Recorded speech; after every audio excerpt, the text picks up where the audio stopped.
Moi, je suis né à Saint-Joseph-de-Beauce, donc qui est une région rurale au sud de Québec, la campagne, là, finalement, même si les Joselois n'aiment pas que je dise ça, c'est quand même un village de 5000 habitants, puis c'est quand même la campagne.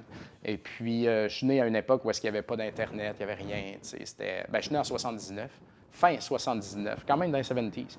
Mais moi, mon secondaire, c'était comme on faisait ce qu'on pouvait, il n'y avait pas d'Internet, on était pas autant connecté au monde extérieur puis à ce qui nous intéressait dans la vie qu'on peut l'être aujourd'hui grâce à ça. Donc, moi, je faisais du skate, j'écoutais du punk, du hip-hop. Et puis, à Saint-Joseph-de-Beauce, c'était pas ce qui était le plus apprécié, mettons, de mes collègues d'école.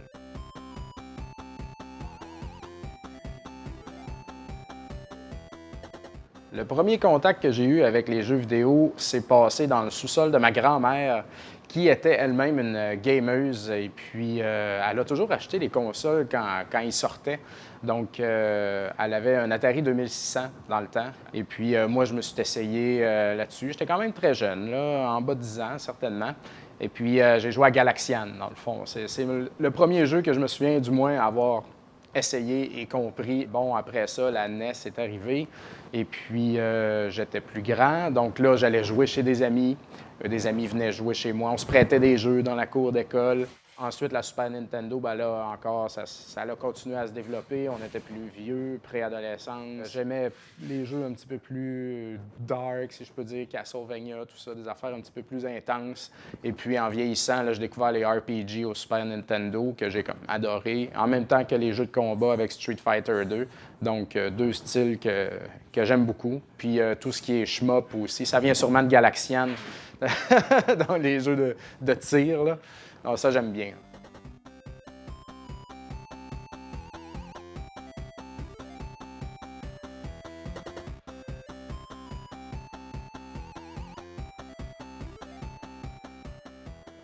J'ai aimé les jeux vidéo depuis toujours, mais quand est venu le temps, disons, de quitter pour le cégep, là, j'avais moins de temps à mettre là-dessus. Aussi, je quittais un peu mes amis pour aller dans une ville où est-ce que je connaissais personne. Donc là, j'étais plus solitaire, j'avais des travaux à faire. Donc, j'ai comme déconnecté un peu rendu là. J'ai continué à gamer un peu. J'ai continué à ramasser ici et là des jeux que je trouvais au marché aux puces ou des affaires comme ça, des vieux jeux que je voulais essayer. Et puis en 2010, dans le fond, j'ai comme eu une épiphanie. J'ai commencé à regarder tout ce que j'avais. Je commence à avoir pas mal de stock.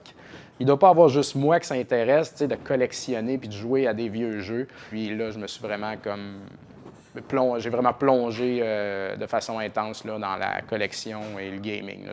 Les jeux vidéo sont revenus de façon intense dans ma vie à peu près à ce moment-là. Puis je voulais un nom aussi, c'était important pour moi d'avoir un nom intéressant, quelque chose de le fun. Donc j'ai brainstormé, puis j'ai trouvé finalement Papa Cassette. Papa parce que je venais d'avoir mon premier enfant, donc j'étais bien gros dans la paternité. Cassette parce qu'on dit cassette au Québec, on dit pas cartouche, donc le monde c'est passer à cassette, c'est changer les cassettes, bref, donc ça faisait du sens pour moi.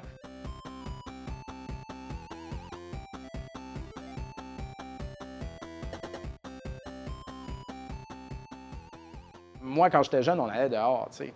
Et puis, c'est sûr que là, on ne peut pas comparer le phénomène Fortnite à jouer au NES, là. Tu sais, à un moment donné, au NES, tu joues à Double Dragon, tu meurs, tu te tannes, tu n'es pas capable, là, tu sais. Puis ça finit là, l'intérêt. Mais comme les Battle Royale, je veux dire, la communication entre tout le monde, il joue avec ses cousins de la Beauce, il joue avec ses amis de hockey, tu sais, comme... Ça marche super bien, l'aspect social de ça. C'est juste qu'ils sont pas ensemble. Ils se voient, ils se parlent, ils se côtoient, mais virtuellement, dans le fond. Là. Donc, c'est une autre façon de voir les choses.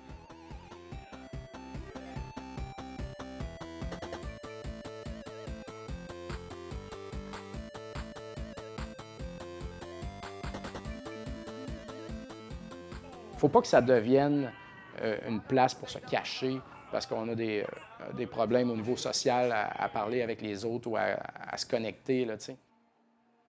C'est sûr qu'un bar axé sur les jeux vidéo, ça fait sortir des gens de chez eux qui seraient peut-être pas sortis. Ça développe vraiment une communauté. Puis à force de se voir toutes les 2 semaines, ben on a développé des amitiés. Puis on est devenus vraiment des bons amis. Fait que quand le projet a changé pour avoir notre projet personnel, cette nouvelle communauté d'amis-là ont continué de nous suivre. Puis avec le développement de tous ces projets-là, là, j'ai vraiment beaucoup d'amis, puis j'ai des amis précieux avec qui je parle quotidiennement. Fait que ça fait à peu près 15 ans que je connais Dominique. Moi, j'ai travaillé avec lui dans un bureau d'urbanisme et d'architecture de paysage. Puis j'ai commencé à revoir Papa Cassette quand il a organisé ses soirées au Funzo. Il faisait des soirées de rétro gaming une fois par 2 semaines, les jeudis soirs là-bas. Puis moi, j'ai répondu au rendez-vous, je suis allé là, puis on s'est revus là, puis on a renoué, on s'est fait des nouveaux amis, puis depuis ce temps-là, je suis tous ses projets. Ça fait environ, on te dirait, 4 ans, 5 ans facile. Puis après ça, quand j'ai su qu'il faisait des soirées d'arcade, c'est plus connu, c'est à rue Moreau, qui est sa 2e année d'arcade, on dit Arcade Montréal, si c'était mieux. C'est là qu'on a au fer en aiguille, on a jasé, puis on a créé des liens ensemble. Je le connais, lui, depuis maintenant, ça doit faire 6 ans. On s'est croisés un petit peu sur les réseaux sociaux.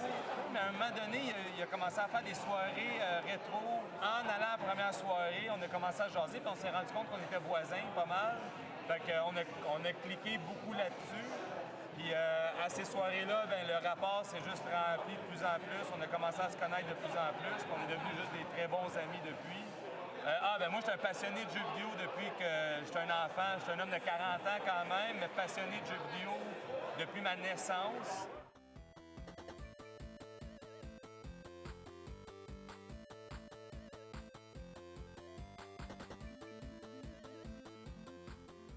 La genèse de l'arcade, ça date d'il y a plusieurs années, 6 ans à peu près, où est-ce qu'on a communiqué avec moi, dans le fond, à l'origine, pour que je fasse des soirées de jeux vidéo rétro dans un bar du centre-ville de Montréal qui s'appelait le Funzo.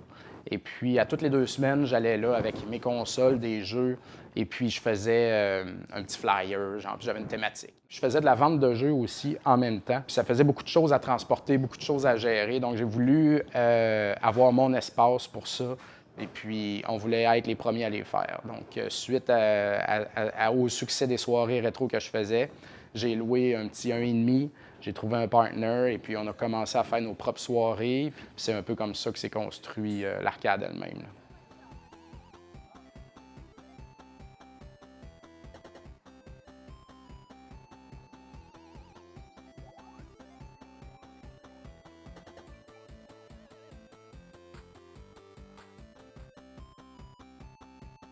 Bien, le magasin en tant que tel existe depuis pas très longtemps, depuis 3 mois environ, mais je fais de la vente de jeux depuis très longtemps là, quand même. Je me suis joint à 2 personnes qui faisaient déjà de la vente de façon plus importante. Nous, on voulait vraiment le magasin, le truc que les gens vont dedans, le rêve. Puis moi-même, pour l'arcade puis pour le magasin, je voulais avoir un nom plus edgy. Là. Ça pourrait être cool là, d'avoir tel nom, là, mais finalement, un nom semi-générique, mais qui s'impose quand même, c'est une bonne stratégie en affaires.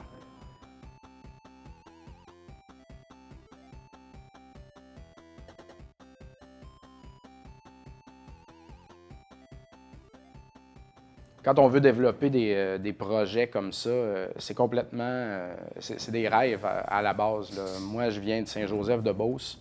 Je pensais pas un jour avoir un bar arcade en plein cœur du quartier latin, t'sais, avec des jeux vidéo, puis une gang d'amis, puis de la bière gratis. Puis avoir un magasin de jeux vidéo à Montréal non plus. Puis avoir des amis comme ça, c'est vraiment incroyable. Mais pour y arriver, il faut vraiment, travailler, toujours, bien sûr. Mais c'est important de savoir aussi qu'on ne peut pas tout faire, t'sais. Il faut vraiment s'entourer des bonnes personnes pour être capable de construire des projets. Et puis, mettons pour l'arcade, on est 4 actionnaires et puis on fait chacun nos choses. Moi, c'est drôle, on communique souvent avec moi pour me parler d'arcade et puis de réparation, puis où trouver les arcades. Moi, je suis le gars qui a comme un bar arcade, mais qui connaît absolument rien des arcades. Moi, j'aime les arcades parce que je veux qu'on y joue puis qu'on fasse le party autour, mais je sais pas comment réparer une arcade. J'ai pas de secret à savoir où trouver une arcade par rapport à quiconque, tu sais. Mais on a des gens qui s'en occupent. Et puis, on a quelqu'un du monde des bars qui s'occupe de l'aspect bar. Moi, je suis très sur les médias sociaux, donc je m'occupe de ça, du design. C'est important pour réussir des projets dans la vie de s'entourer des bonnes personnes. Puis ici, chez Rétro Montréal, moi, l'aspect web, mettons, le site web, la gestion de ça, c'est pas moi qui s'en occupe parce que je suis pas bon là-dedans. Puis il faut être capable de trouver de reconnaître ses faiblesses dans la vie et puis travailler sur ses forces. Fait que je vais pas essayer de travailler, genre, puis de devenir aussi bon dans mes côtés faibles que mes côtés forts. Je veux vraiment comme mettre toute la gomme dans mes côtés forts. Et puis, ce que je suis bon à faire, c'est de rassembler les gens, je pense.